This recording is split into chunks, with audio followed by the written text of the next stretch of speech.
The Catholic priesthood has received much criticism in recent years, so when a devout Catholic leaves the priesthood and converts to Islam, it raises much interest.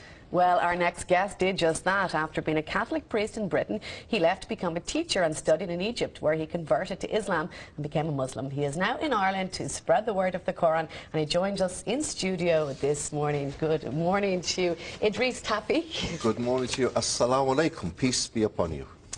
Okay. That's the Muslim greeting, a greeting of peace. Okay, tell us a bit. You were a Catholic priest for 9 years, was it? With my training, yes.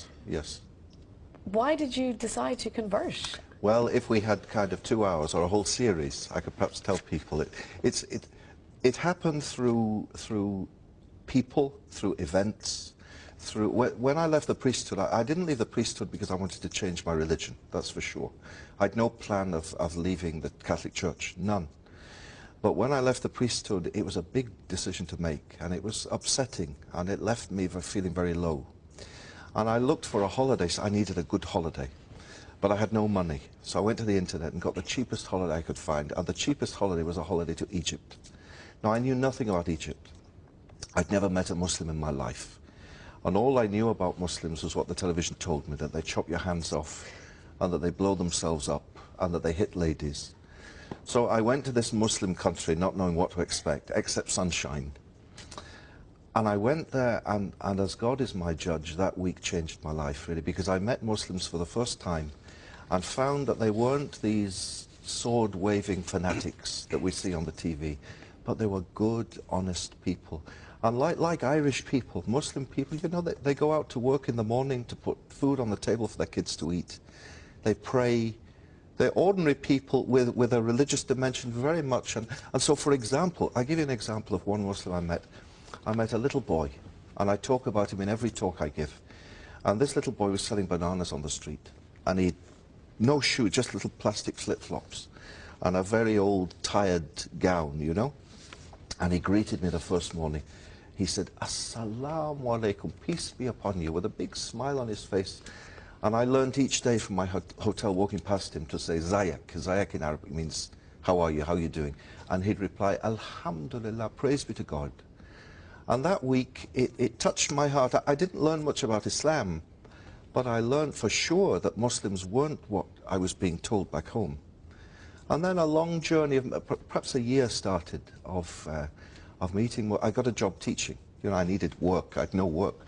So I got a job in a school in London. So your holiday, you came back. I came back. You still felt strongly. Still, I still had no plan to change my religion. I was perfectly happy being Catholic. And in fact, in all the talks I give, you know, I've been giving talks this week in Ireland, I always start my talks by saying, if anyone's come here tonight to hear me criticize the Church or the Pope or Christianity, you've come to the wrong talk. Why did you leave the priesthood, though? What made that decision after 8 years there as a priest? Okay, well, the job, I liked the job. And it's a great privilege, you know, for people to let you into their lives, to be with their parents when they're dying, to baptize their children, to marry them, to hear their confessions. It's a very privileged life. And I like to think I was good at my job, you know. The people liked me, I liked them. But my heart somehow just wasn't happy. There was something missing. And even though I really enjoyed what I was doing, I felt lonely and unhappy. So it took a lot of, you know how priests are held up by Catholics on a pedestal almost. And it was a big decision to make. I told my family, and my family, of course, my family loved me, so that they were upset. But they said, well, we support you in whatever you do. So as I said, I had no plan to change my religion at all. But can I tell you about the job? I got a job teaching. And in the school where I was in London, there were lots of Muslim kids. Very naughty school I was in, very naughty. They had every wrong thing you could imagine they did, but I liked it. I liked the kids, and they liked me, and I was teaching them about religions. All my life I taught, as a De La Salle brother, I taught about the Catholic faith. Well, for the first time I was in a state school teaching about Islam, Judaism, all the religions. Well, I didn't know much about them, so every night I had to get the books out and read, you know. And the more I read, and the more I read, and the more I liked what I read about Islam. And the kids in school were having their effect on me. Ramadan came, you know, the holy month of Ramadan, of fasting. And they came to me and they said, sir, it's Ramadan and we've got nowhere to pray. and your room is the only room in the school with a carpet. You know, you could call it a coincidence. Yeah. They need a carpet to Yeah. pray. Can we pray in your room? So I said, of course you can pray in my room. So but I said, but I have to ask the headmaster first. So I went to the head and I said, these boys, Muslim boys, would like to pray in my classroom. Is it okay? He said, fine, but you have to sit at the back, because knowing these kids, they could steal the carpet. You know? So I sat at the back for the whole month of Ramadan. And for the first few days, I just marked my books and prepared my lessons. I paid no attention. Then as the days went by, I'd look at, oh, they're doing this now. Oh, they're doing this now.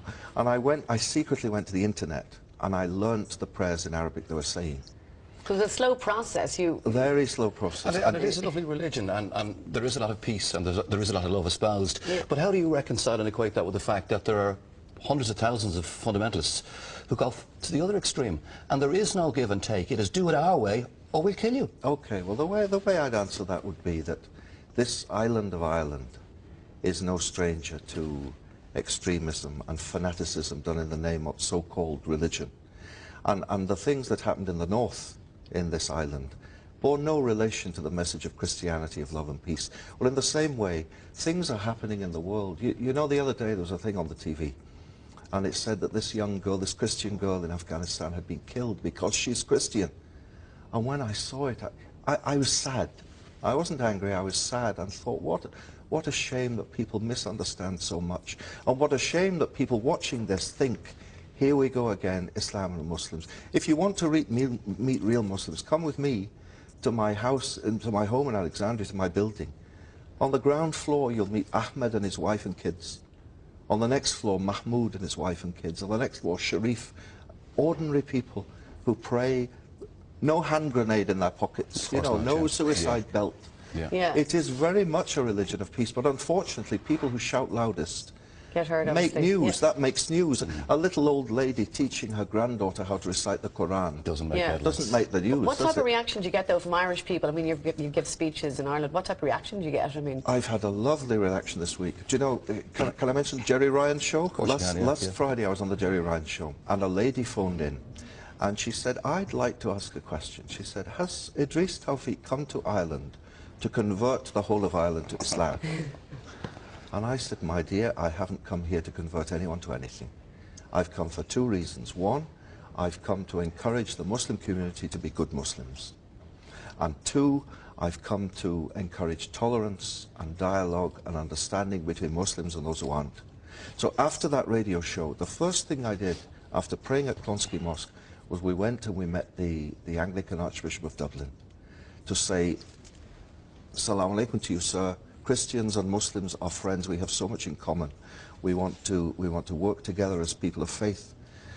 While I've been here, I've met the mayors of the Lord Mayor of Dublin, the Lord Mayor of Cork. He gave me this little lapel pin, which I promised to wear for the show today in Cork City. The Mayor of Limerick, the Mayor of Galway yesterday. I'm telling them, through meeting them, telling them that Muslims in Ireland want to be part of this Irish society they live in. And hopefully it'll work, and hopefully everyone will Hopefully assimilate change some and opinions. society can come together. Inshallah, as we say, God willing. Thank you very much, Idris. Pleasure meeting you this morning. Thank you for joining very us. much indeed.